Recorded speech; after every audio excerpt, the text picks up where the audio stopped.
नमस्कार दोस्तों, know about investment channel में आपका फिर से एक बार स्वागत है। RBI MPC meet August 4 to 6 और इसका जो अनाउंसमेंट आने वाला है वो 6 अगस्त को आएगा। तो जो आरबीआई एक एमपीसी मीटिंग कर रही है तो उसका क्या उससे क्या अनाउंसमेंट निकल कर आ सकती है, क्या उम्मीद यहाँ पर लगाई जा रही है और कैसा मतलब क्या सोचेगी आरबीआई, और ये एमपीसी मीटिंग क्या होता है, एमपीसी का पर्पस क्या होता है, एमपीसी मतलब कैसे एमपीसी शुरू हुआ है, कैसे एमपीसी क्या है, ये सारा कुछ भी मैं आपको इस वीडियो के अंदर समझाने की कोशिश करूँगा। तो वीडियो पूरा देखिएगा। मैं यहाँ पर मतलब क्या वो क्या कहते हैं, मतलब इतना बड़ा कोई एनालिस्ट तो नहीं हूँ, लेकिन यहाँ पर मैं आपको समझाने की कोशिश करूँगा कि मतलब ये चीज़ होता क्या है और आपको किन चीज़ों के ऊपर स्टॉक मार्केट में अगर आप इन्वेस्ट करते हैं तो किन चीज़ों के ऊपर आपको ध्यान रखना चाहिए और कौन सी गलती से भी आपको बचना चाहिए। तो चलिए सबसे पहले देखते हैं एमपीसी क्या होता है। लेकिन फ्रेंड्स एक रिक्वेस्ट भी करना चाहूँगा, अगर आप चैनल पे पहली बार आए हैं तो चैनल को सब्सक्राइब ज़रूर करना और नोटिफिकेशन आइकन को भी प्रेस करना, क्योंकि इस चैनल के ऊपर आपको हर वो इन्फॉर्मेशन मिलेगी जो आपको इन्वेस्टमेंट करने के लिए जानना ज़रूरी है। तो मतलब ऐसा नहीं कि आपको चैनल के ऊपर कुछ भी नहीं मिलेगा। चैनल के ऊपर आपको डेली बेसिस के ऊपर मतलब वीडियोस, अपडेट्स और रिजल्ट का एनालाइज और जो बड़ा यहाँ पर मतलब आपके पैसे को लेकर जो भी आपको डिसीजन लेना है तो उसके ऊपर मैं अपना जो मैं क्या सोचता हूँ, मैं अपनी राय भी यहाँ पर शेयर करता हूँ। तो वीडियो चैनल को ज़रूर से सब्सक्राइब करना और नोटिफिकेशन आइकन को प्रेस करना। तो चलिए सबसे पहले देखते हैं एमपीसी होता क्या है। What is MPC meeting?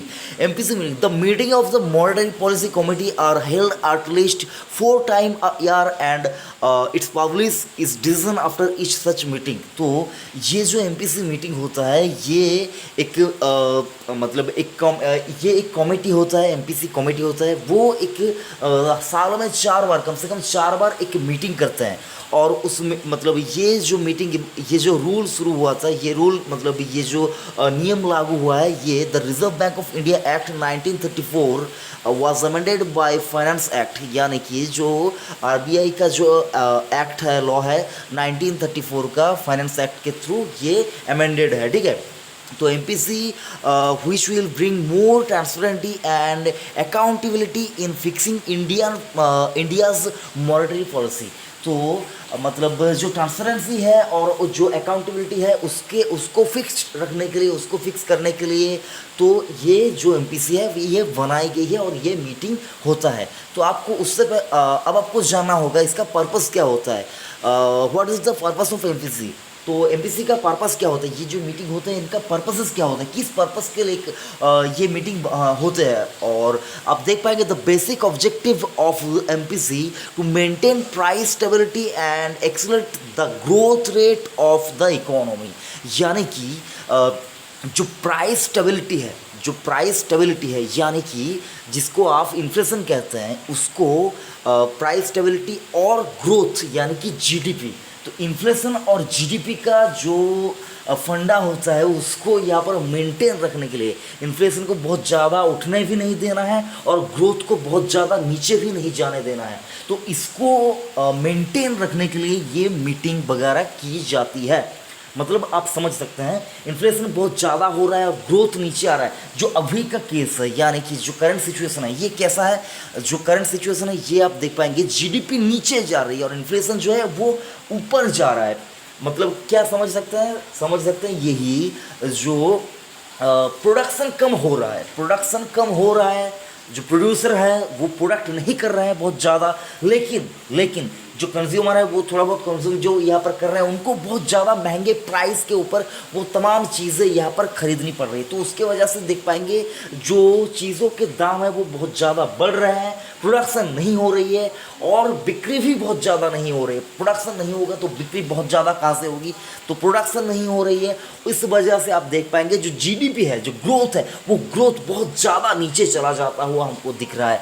और ये ग्रोथ मतलब कितना नीचे जाएगा इसकी उम्मीद अभी तक कोई नहीं लगा सकता। तो इसको मेंटेन रखने के लिए ये जो एमपीसी का मीटिंग होता है, ये मीटिंग होता है। तो आप समझ जाइए, जब भी स्टॉक मार्केट में आप इन्वेस्ट करें, जब कभी भी आप ये न्यूज़ सुने कि एमपीसी मीटिंग होने वाला है, एमपीसी मीट होने वाला है, तो आप समझ जाइए एमपीसी मीट होता क्यों है। समझ लेना कि थोड़ा बहुत तो यहाँ पर कुछ ना कुछ तो दिक्कत ज़रूर है, जिसकी वजह से यहाँ पर एमपीसी मीटिंग मतलब टाइम, जो टाइम होता है उस टाइम के अलावा यहाँ पर उसको अरेंज किए जाते हैं, ठीक है। तो आपको ये समझना होगा। उसके बाद हम लोगों को देखना होगा एमपीसी जो यहाँ पर कितने मेंबर होते हैं इस कमेटी में। इस कमेटी में 6 मेंबर होते हैं, including the governor. RBI governor को लेकर यहाँ पर 6 मेंबर होते हैं, ठीक है। तो ये भी आपको समझ लेना है। उसके बाद आप जो एमपीसी का मीट होने वाला है और इसका जो अनाउंसमेंट जो सारा कुछ होगा 6 अगस्त को होगा, तो क्या कुछ यहाँ पर अनाउंस हो सकता है। तो मुझे जो लगता है तो यहाँ पर बहुत ज़्यादा उम्मीद हमको नहीं रखना चाहिए, क्योंकि आप देख पाएंगे इस सिचुएशन में जीडीपी बहुत ज़्यादा नीचे चला गया और इन्फ्लेशन बहुत ज़्यादा ऊपर जाता हुआ हमको दिख रहा है। तो इस सिचुएशन में बहुत मतलब जो रेपो रेट कट है, रेपो रेट आप जानते होंगे, अगर आप नहीं जानते तो कमेंट कीजिए, मैं आपको यहाँ पर बता दूंगा रेपो रेट होता क्या है। तो रेपो रेट आप देख पाएंगे लास्ट जो एमपीसी मीटिंग हुआ था उसमें देख पाएंगे एमपी जो रेपो रेट है वो कट किया गया था, कम किया गया था। तो इस बार रेपो रेट कम होगा, इसकी उम्मीद बहुत से लोग लगा भी रहे हैं, और रेपो रेट कम नहीं होगा, एक जैसा ही रहेगा, ये भी बहुत से यहाँ पर बैंक्स कह रहे हैं। तो मतलब क्या होगा इसके ऊपर 100% एक्यूरेसी के साथ कुछ भी नहीं कहा जा सकता। मतलब मैं तो नहीं कह सकता, मतलब मैं इतना बड़ा कोई इकोनॉमिस्ट भी नहीं हूँ और एनालिस्ट भी नहीं हूँ, तो मुझे नहीं पता कि क्या होगा। मार्केट हमको सरप्राइज़ करेगा। तो हर कोई यहाँ पर कोविड का जो इम्पैक्ट है, हर कोई इसको झेल रहा है और उससे निकलने की कोशिश कर रहा है। तो आप देख पाएंगे आरबीआई के ऊपर भी वही जिम्मेदारी अभी आ पहुँची है। तो आरबीआई क्या डिसीजन लेता है और क्या सरप्राइज़ यहाँ पर करता है, वो हमको देखना होगा। मैं आपसे इतना कहना चाहूँगा, बहुत ज़्यादा पैनिक में आकर आप अपने इन्वेस्टमेंट के ऊपर हाथ ना दीजिए। आप अपने इन्वेस्टमेंट को स्टेबल रहने दीजिए। अगर आपने कहीं पे अच्छे स्टॉक में इन्वेस्ट करके रखा हुआ है तो उनके ऊपर बहुत ज़्यादा यहाँ पर छेड़खानी मत कीजिए। डिसीजन लेने से पहले मैं जैसा आपको हर बार कहता हूँ, 100 बार सोचिए, उसके बाद ही डिसीजन लीजिए। और अगर कुछ अच्छा होता है तो डेफिनेटली मार्केट में उछाल देखने को मिलेगा, और अगर यहाँ पर रेपो रेट में चेंजेस नहीं आते हैं तब भी बहुत ज़्यादा यहाँ पर दिक्कत होगा। ये भी नहीं है मार्केट को, मतलब ये मार्केट अनुमान लगा लेता है कि क्या हो सकता है। तो मार्केट आप देख पाएंगे आज की डेट में, अगर आप 4 अगस्त की बात करें तो 4 अगस्त को निफ्टी यहाँ पर बहुत ज़्यादा तेज था। रिलायंस और एचडीएफसी बैंक ने यहाँ पर जो लीडरशिप थी वो दोनों स्टॉक्स ने यहाँ पर दिखाई है। तो आपको देखना चाहिए कि क्या होगा 6 अगस्त को, क्या हो सकता है।